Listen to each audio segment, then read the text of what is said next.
Kisah kali ini dimulai tepat setelah Thomas dan teman-temannya berhasil keluar dari labirin raksasa yang hampir menewaskan mereka. Mereka mengira perjuangan telah selesai dan kebebasan tinggal selangkah lagi. Tapi yang menunggu di luar ternyata jauh lebih mengerikan. Dunia yang mereka kenal sudah berubah jadi padang pasir kematian, penuh dengan reruntuhan dan manusia yang kehilangan akalnya karena virus mematikan bernama Flare. Begitu mereka diselamatkan, sekelompok orang berseragam militer membawa mereka menuju sebuah fasilitas besar.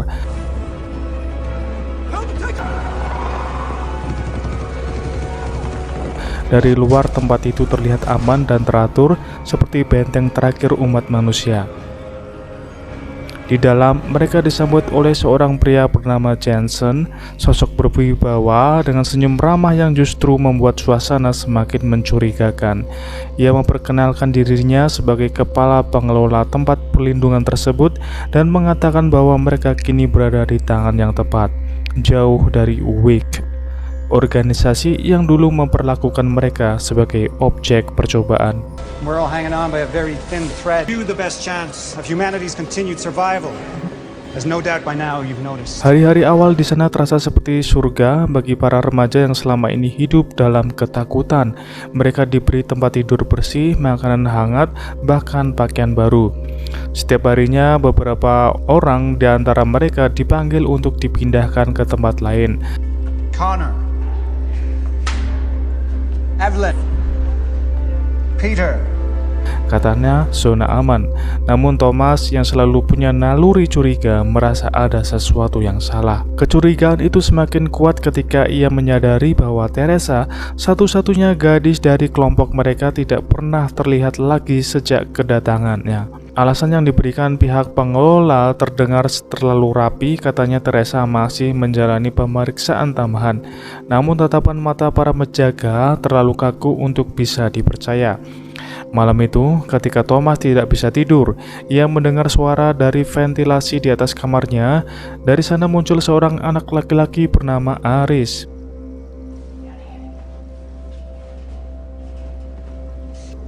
Ia memperkenalkan diri sebagai penyintas dari kelompok lain, remaja yang juga pernah dijebak dalam labirin, tapi di lokasi berbeda.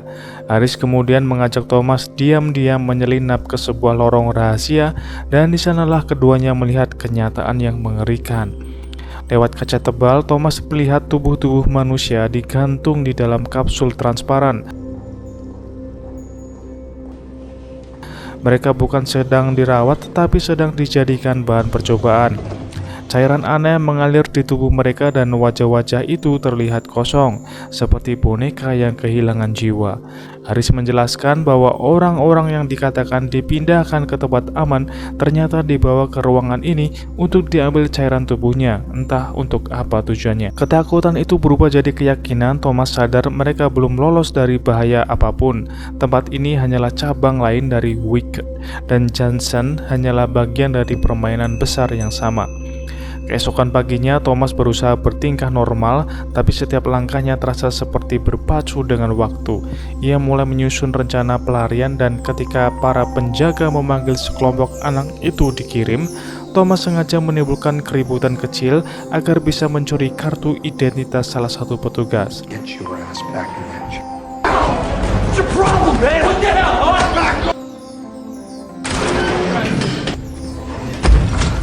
What the hell was that about? Malamnya, ia dan Aris kembali ke ruangan itu dan menemukan sesuatu yang lebih mencengangkan.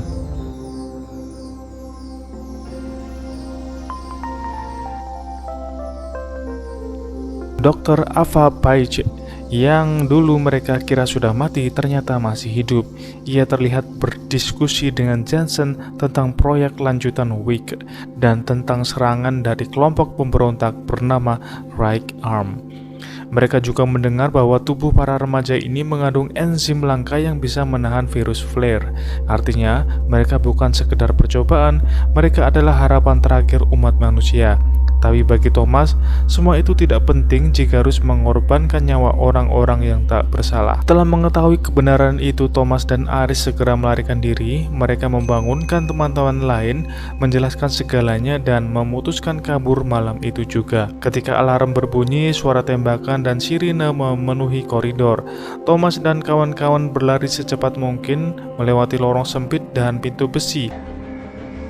Going after the Mereka hampir tertangkap, tapi berkat kelincahan Aris membuka kunci elektronik, mereka berhasil lolos dari fasilitas itu dan keluar ke dunia luar, ke padang pasir luas yang kini disebut The Scorch.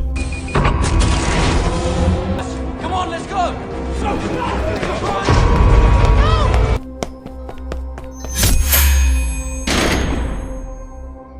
Di luar sana angin kering membawa pasir yang membakar kulit. Kota yang dulu megah kini tinggal puing-puing. Malam itu mereka beristirahat di sebuah gedung tua yang hampir roboh. Thomas menceritakan semuanya pada teman-temannya tentang Wick, tentang eksperimen, dan tentang darah mereka yang ternyata memiliki kemampuan penyembuhan.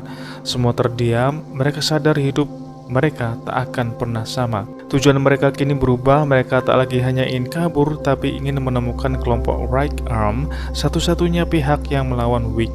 Perjalanan dimulai keesokan harinya, mereka berjalan melewati reruntuhan, menghindari jebakan dan makhluk aneh yang dikenal sebagai Cranks.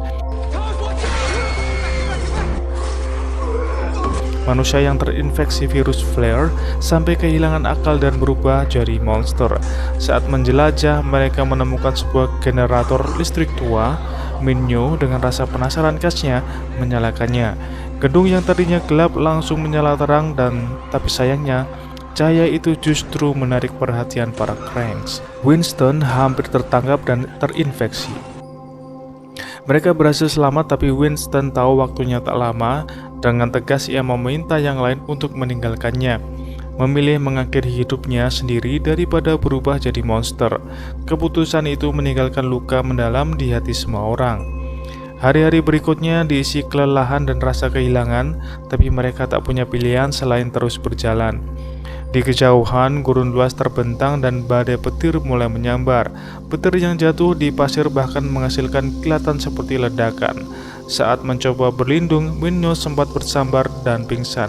Untungnya masih selamat, meski rambutnya jadi sedikit eksperimen sains ya.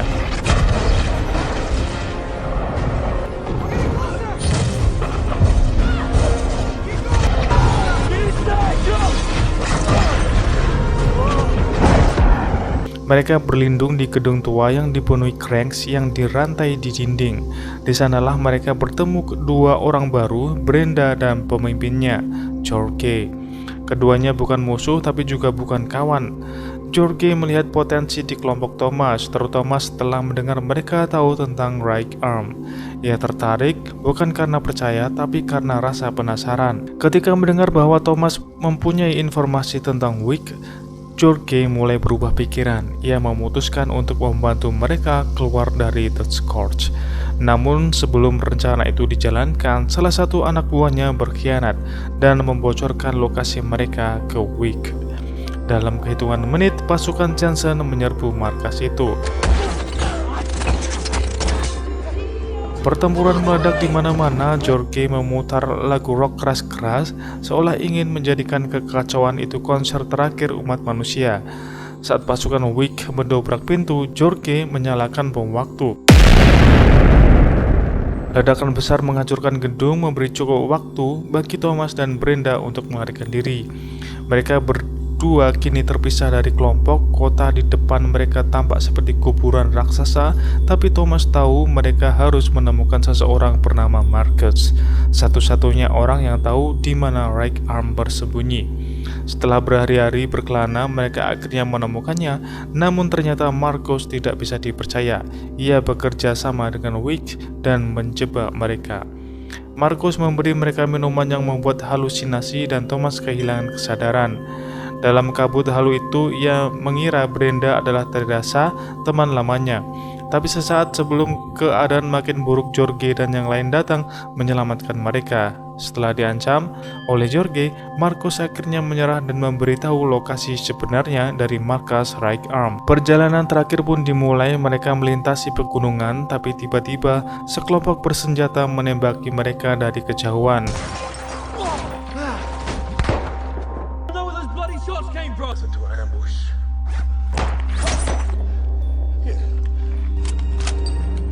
Thomas dan yang lain tertangkap, tapi ternyata kelompok itu memang Right Arm yang selama ini mereka cari.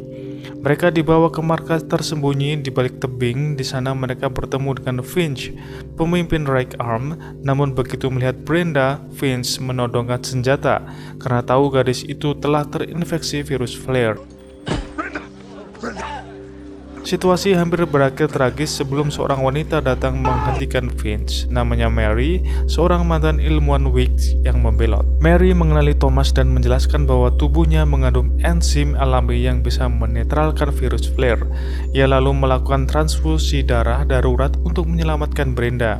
Perlahan warna kulit Brenda mulai kembali normal, dan semua yang hadir terdiam. Di hadapan mereka berdiri satu-satunya harapan manusia untuk bertahan dari kiamat ini.